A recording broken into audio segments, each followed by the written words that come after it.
दोस्तों, क्या कभी आपके मन में भी यह विचार आया है कि भगवान शिव के मंदिर में जाकर अपनी मनोकामना को नंदी के कान में क्यों बोला जाता है?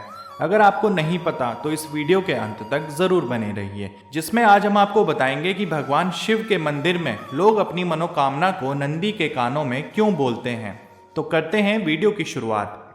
हिंदू धर्म शास्त्रों के अनुसार भगवान शिव ने खुद ही नंदी को यह वरदान दिया था कि तू मेरा संदेशवाहक बनेगा, सच्चे भक्तों की मनोकामना तू ही मुझ तक पहुंचाएगा। और इस वरदान के पीछे की कहानी यह है कि एक श्रीलाद नाम का व्यक्ति था। उसकी कोई भी संतान नहीं थी। तब उसने वर्षों तक भोलेनाथ की घोर तपस्या की। तब भगवान शिव ने प्रसन्न होकर श्रीलाद को पुत्र प्राप्ति का वरदान दिया। और एक बार श्रीलाद खेत जोत रहे थे तो उन्हें खेत में एक बालक मिला, जिसका नाम उन्होंने नंदी रख दिया। जैसे ही नंदी बड़ा हुआ तो उसे पता चला कि उसकी आयु बहुत कम है।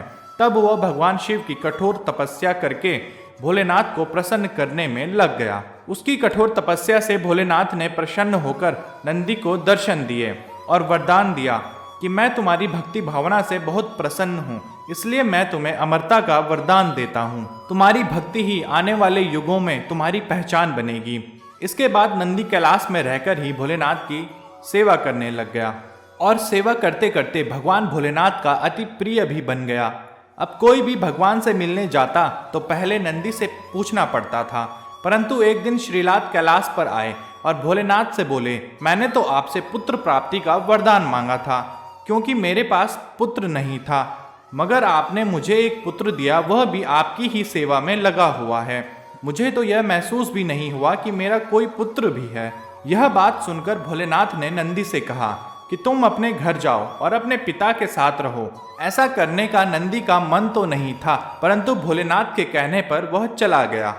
लेकिन भोलेनाथ के बिना नंदी ज्यादा दिन तक नहीं रह पाया। वह दिन रात मायूस बैठा रहता था। वह भगवान शिव की आराधना करता रहता था। इधर महादेव भी नंदी के बिना खुश नहीं थे, क्योंकि महादेव को भी नंदी से प्रेम हो गया था। जब बहुत समय गुजर गया तो श्रीलाद से अपने पुत्र की यह हालत नहीं देखी गई।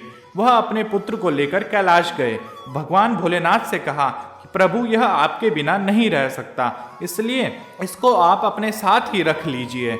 भोलेनाथ बहुत खुश हुए और उन्होंने नंदी को वरदान दिया कि आज से जहां मैं रहूंगा वहीं तुम भी रहोगे, और कोई भी संदेश मुझसे पहले तुम्हारे पास आएगा, तुम ही मुझे वह संदेश दोगे। और तब सबसे पहले माता पार्वती ने अपना संदेश महादेव तक पहुंचाने के लिए नंदी के कानों में ही अपना संदेश कहा था।